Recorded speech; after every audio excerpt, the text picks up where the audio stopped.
Right. Hello. Welcome to Driven It. I'm still out and about with Vauxhall, ignore the Opel badges, with Vauxhall at the launch of the new Frontera. Can't tell you anything about it because there's an embargo, but this will come out after the embargo. And like the last video when I did the Frontera. All right.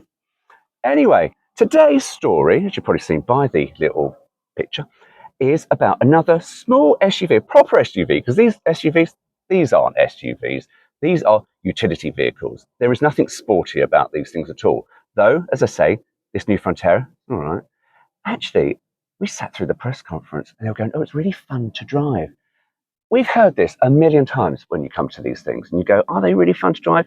I could tell you now, here we are in Mallorca. We've gone through this twisty road and I was with another journo called Cameron, and we went through this road and we both said, do you know, this is a lovely road that actually leads to nothing. It goes up mountains, down the mountains. I know Mallorca is a small little island and it just goes round and round. It leads to nothing. Anyway, so today's story is about another SUV. And like this, competitively priced. We'll say competitively priced. It's actually not. It's better than competitively priced. So join me after the opening thingy. I still can't remember what they're bloody called. And I'll run through and tell you what it is.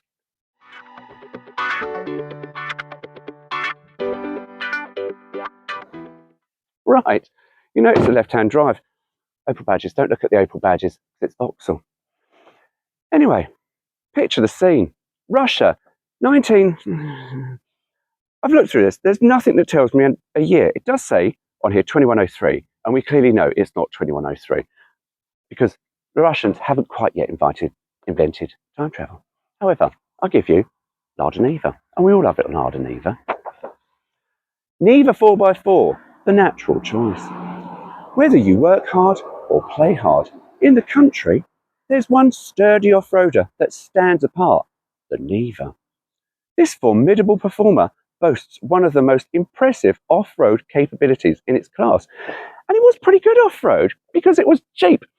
And because it was cheap and it went anywhere, you can't fix it. If it was like £40,000 and it got stuck in mud, you'd be most pissed off, wouldn't you? But these weren't a lot of money. And they got stuck. You went, no, it's not that expensive, is it?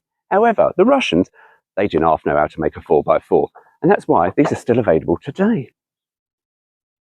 Under the bonnet, you'll discover the engine has been improved and enlarged to a gutsy, fuel-injected, bloody hell, that's a bit impressive, 1.7 litre version, along with 5 gears and independently sprung front suspension. It means you'll make molehills out of mountains. Oh, they're being funny. A full 23.5 centimetre ground clearance, low ratio gearbox option, and central differential lock for keen traction make the Niva reassuringly sure-footed. Like this woman who's just walked in front of the camera. Oh, sorry. That's right. I just stand in the middle of the car park reading out loud. Do you know what I mean? Anyway, digress. And with a solid steel construction, double body panel protection, a reinforced floor pan, and a robust sump guard, you always need a sump guard on a 4x4, the Niva has been built with durability in mind. So, whether you're towing, load carrying, or simply mud plugging, here's one 4x4 that's bred for the job. On the subject of practicalities, the new rear tailgate opens right down to bumper height level for easy access. The full height front seats now come with a handy tilt and slide. Polish the car for them. Tilt and slide action. And the restyled instrumentation panel brings, see at a glance, control. Oh, hello, this sounds nice. This is a fancy old word. The Hussar is the workhorse of the Niva range, with all the controlled power and rugged design needed for a demanding life in the country. Once starting on top of performance, said no one ever about the Lada Niva, although if you opted for the little sticker pack, they look fantastic. Want style on top of your performance? Look no further than the Niva Cossack, with its customised good looks and saloon-like interior. This is one off-roader that's all at home in the city. Yet, as Britain's lowest price range of serious 4x4s, told you, the Niva really is the natural choice. Anyway, Cossack, answer the call of the wild. When you feel the urge to head to the hills, and we've driven around some lovely hills, I say, here in Mallorca, with this twisty road, leads nowhere. I mean, this thing probably would be absolutely horrific, and there were some pretty good cliff edges where Cameron and I would probably be dead, but we're not. This thing, pretty good. Anyway, I digress. When you feel the urge to head for the hills, you need a vehicle you can trust to take you into the wildness and back. It's always good to come back, because if you go into the wildness, don't come back. Oh, bugger. So it's time you discover the new Niva Cossack. Whether you stay on road or go for a cross-country run, this 4x4 has got what it takes. There's a bigger fuel-injected engine to gobble up the miles. Oh, you don't see the word gobble up in anywhere now, do you? It's not really a dumb word. And power up the slopes. Plus, a host of off-road design features to help you swap the open road to the beaten track. Yet, when you return to the city, you can be sure to turn heads with this handsome cruiser. And let's be honest, I mean, anyone out there, car nut or not, you see a Lada Cossack on the road and you'll go, or Niva, and you go, ooh, that's pretty good. You'll find the Cossack decked out with 5-spoke alloys, sleek new body styling, incorporating a moulded grille, wheel arch and sill extensions, central locking and soft finish bull bar. So you can hit people and they'll be fine about it. They go, oh, it's all right, it's soft. They're laying on the floor. Get up. That's in addition, fucking hell, there's more. That's in addition to eye-catching graphics and striking customized interior trim, a leather-trimmed sports steering wheel, and a 4-speaker Blaupunk stereo radio cassette. Blaupunk? They were really expensive. I suppose they put some Seisho thing from Argos in it. A Blaupunk stereo, that's pretty good.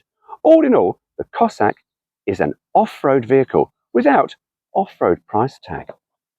Do you know, I think I'd have the Cossack. I love its side graphic. There's not enough side graphic in the world. Vauxhall could do with a side graphic package on this. It would be quite smart. Getting to grips with the great outdoors. Do you know there's not a speck of dirt on that thing? Maybe the wheels are a bit dirty, but anyway.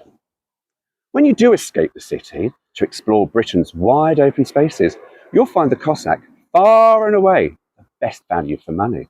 Its formidable off-road reputation has been earned on a whole range of tough terrains, from exposed moorland to dense woodland, and in competition, it's outperformed other more expensive marques. And there is something on YouTube, I think, made by, I think it was Thames Television, where they took some of these old 4x4s off-road. There was even a Renault 6 Sempar, and come through.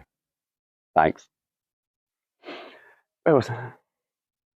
Anyway, what was it? Yes, so Renault Sempar, which is the 4x4 underneath the Renault 6, these did really well. I'm sure I had a Lada Niva. I could be wrong. Don't hold me to that. Anyway, the newly redesigned fuel-injected 1.7 engine not only gives you instant response when you need it, but also now comes with a computerized engine management system to maintain optimum efficiency at all times. And with a huge ground clearance, which we've said previously, to 6 centimeters, low ratio gearbox option and differential lock for maximum traction, it's not hard to see why the Cossack is considered by many to be the king of the off-road. What's more, the new rear tailgate opens right down to the bumper level. They've already told us about this. To take bulky luggage with ease, whilst the rear seats fold down to create even more storage space. The new Cossack 4x4. Enjoy it. Again, these things are in mud, not an ounce of dirt on them. Very, very super clean. Anyway, the Niva Hussar is a workhorse with true pedigree. Its impressive new fuel-injected 1.7 litre engine gives you the extra size and power you need to pull those hefty loads, whilst the rear tailgate now opens down to the bumper to swallow large cargo. I think they're running out of words and they're just sort of repeating what they've already said. Piss off, fly. So there's a fly. Keep flying on there. I know, I'm gorgeous. Fuck off.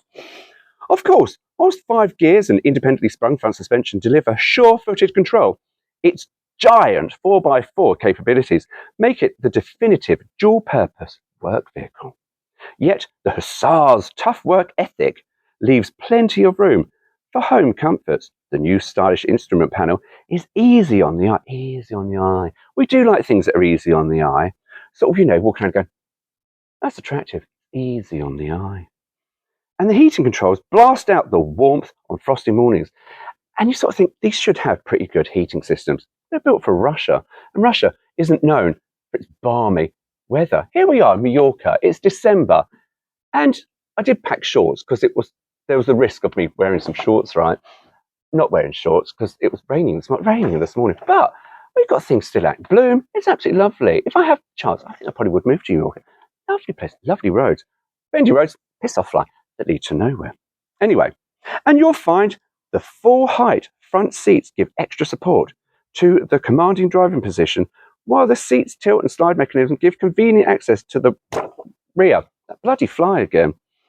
The Niva Hussar makes light work of the toughest loads. So there you have it. That is the Lada Niva. At the back here, we've just got Niva customer care, which talks about other things. And then we've got this bit here, which has got specification, with the Cossack having almost everything, the Hussar having a few things. And we've got standard specification, which quite a lot really. But the engine, let's have a look. Maximum speed, 86 miles an hour. I don't want one now. That to me is too slow. And fuel economy, urban, 26.6, 75 miles an hour, 23.5, at 56, 33. Probably the speed you would want to keep it at. And it's got unleaded, yeah, it's got all that. And it's got, because I know some of you people want the power, it's got, oh God, I have no idea how to convert this, but I'm sure someone will answer in the comments. 59 kilowatt at 5,400 RPM. But that's the power of the engine, and it's not electric. Maybe they're talking about the alternator, but it says power, 59 kilowatt. And then torque, 133 newton meters at 3,200 RPM. Now see the alternate battery, 12 volt, 55 amp. There we go. So no idea what 59 kilowatt at 5,400 RPM converts to, but there you go. Answers in a postcode. Answers on a postcode. Fucking hell, how old am I? Yeah, if you want to, send it to the PO box with a stamped addressed envelope, and we'll reply. Right. Anyway, I'm rambling. We've got lunch. I know we've just driven back. We've got lunch here. Gosh, do you know, I'll let you into a secret. Vauxhall do put on a nice lunch on an international launch. There you go. You heard it first. Anyway, I'm buggering off for lunch now. I hope you enjoyed that. It's Lada Niva. Buy a Lada Niva. Buy one of these. They're pretty good. Anyway, take care. Oh, there you go. See you soon. Right, where's lunch? I want lunch. Last time I did something, this didn't work. That does work. I'm coming out the wrong door. Fucking hell. I'm coming out the wrong door. It's a fuck. I'm going to... Hang on, what fucking year is this? It does help if I know the year. It doesn't tell me a year. Oh, 2103. Yeah, the year is 2103. We've gone into the future. Oh, it doesn't tell me a fucking year. Picture the scene. Picture the scene, Russia. No year. Make it up as you go along. There we go. Right. I'll make sure I get out the right fucking door this time. 3. Oh, only in the country. There's one study. I'll start that again. Fucking hell, I will have to start that again, you cunt. I think if I can, I might try and put a Vauxhall badge. I'll just stand over it. There you go. Vauxhall, see? Opel. Vauxhall. Anyway, when you return to the city... Oh, I've just bloody read that, haven't I? Operating a moulded grille, wheel arch, and still we should start that again. Am I about to get killed by a Range Rover? Now, I think I'm about to get killed by a Range Rover. We'll start that again. Hang on. Let's start again. Where was I? Got where I was. Bigger, blah, blah, blah, blah, blah, blah. When you return to the city. That's it. If I open up the boot, you can't see the badge. Oh, fucking hell, all my things. And a nice little parcel shelf. Do you know, it's quite nice in here. There is a lot of space in here. Oh, you've got a triangle. Not easily distracted. Got a triangle. And, oh, that's nice. Look at this. Here we go. First, left hand, right hand. Boot handles. Quite handy. Anyway. Shit! Someone stolen the steering wheel! Not really. I don't even think I fucking pressed record on that, did I? Oh, I did.